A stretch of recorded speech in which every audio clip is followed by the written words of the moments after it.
একসময় গরমে স্বস্তির নাম ছিল শীতল পাটি। ঠান্ডা আরাম পেতে গ্রাম বাংলার ঘরে ঘরে বিছানো হতো এই পাটি। তবে সময় বদলেছে মানুষের চাহিদা। হারিয়ে যেতে বসা এই ঐতিহ্যবাহী শিল্পে এবার নতুন রূপ এনে প্রাণ ফিরিয়েছেন কারিগর সজল দে। শীতল পাটি তৈরি করে পূর্বপুরুষ থেকে কালের বিবর্তনে দেখা যায় এখন বিভিন্ন ইলেকট্রনিক্স পণ্য সিটিসি হওয়ার কারণে আমাদের এই শীতল পাটিটা এখন অনেকটা কম বিক্রি হয়, যার কারণে আমি একটা আমার নিজের উদ্যোগ থেকে চিন্তা ভাবনা করছি যে এর থেকে অন্য কিছু আইটেম আমরা তৈরি করতে পারি কিনা দেখা যাক। সে মতো অবস্থায় আমি এখন আপনার শীতল পাটি থেকে পার্স ব্যাগ বানাচ্ছি, তারপরে বিগ টিস্যু বক্স, তারপরে আপনার কলম বক্স, তারপরে আপনার পাখির বাসা, তারপরে আপনার ওই ছোট শোপিস, এই ধরনের আমার 30-40টা আইটেম এখন আমি এই নিয়ে কাজ করি, আর মোটামুটি এর থেকে আমার ভালো বেনিফিট আসে। পিরোজপুরের কাউখালী উপজেলায় শীতল পাটির এই কারিগর সেই বিলুপ্ত প্রায় পেশাতেই খুঁজে পেয়েছেন নতুন সম্ভাবনা।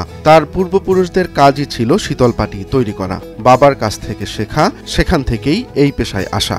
একসময় একটি শীতল পাটি বিক্রি হতো 3 থেকে 5 হাজার টাকায়। এখন ক্রেতাদের আগ্রহ নেই আর আগের মতো।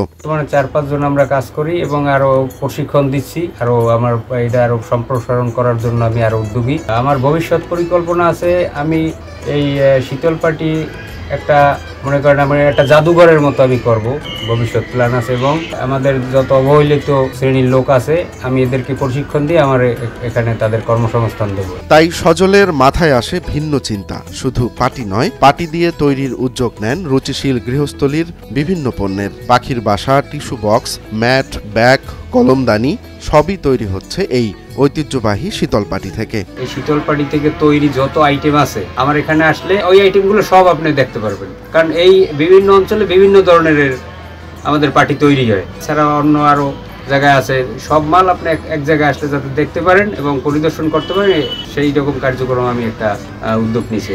সজলের এই উদ্ভাবনে কর্মসংস্থানের সুযোগ তৈরি হয়েছে শতাধিক মানুষের। বিশেষ করে নারী উদ্যোক্তারা বেশি করে যুক্ত হচ্ছেন এই শিল্পের সঙ্গে। আমাকে তো বাঙ্গাল বাড়ি দিয়ে কিনে আনা লাগে, তো আমরা এই হাতে ওই পুরুষে বটিতে তোলাই, হাতে আমরা ভাঙ্গি, তারপর শীতল পাটি বনিয়ে লোকের সাথে বিক্রি করতে হয়, মোটামুটি সংসার চালায়। জিআই পণ্যের স্বীকৃতি পাওয়া শীতল পাটি টিকিয়ে রাখতে দরকার সরকারি সহযোগিতা, সহজ শর্তে ঋণ ও প্রশিক্ষণের ব্যবস্থা করা। শীতল পাটি শিল্পের সঙ্গে সংশ্লিষ্টরা দাবি করছেন, বিসিক তাদের প্রয়োজনীয় সহায়তা করলে তারা আরো ভালোভাবে তাদের ব্যবসা পরিচালনা করতে পারবেন। গরিবেরা কি হবে, গরিবদের এখন পাটি এখন যদি 3000 টাকা চাই, এত 3000 টাকা নিয়েও না, তারপর আমরা এই কষ্ট করে আমার সংসার চালাইতে হয়। এই যে আমরা কাজ করতে আছি, ঠিক আছে, এটা আমাদের পারিশ্রমিক হয় না, বুঝছেন। আমরা এই কাজটা করি আমাদের বুড়া বুড়ি আর মানে তারা করে আইছে, সেই জন্য আমরা করতে আছি টিকিয়ে রাখার জন্য।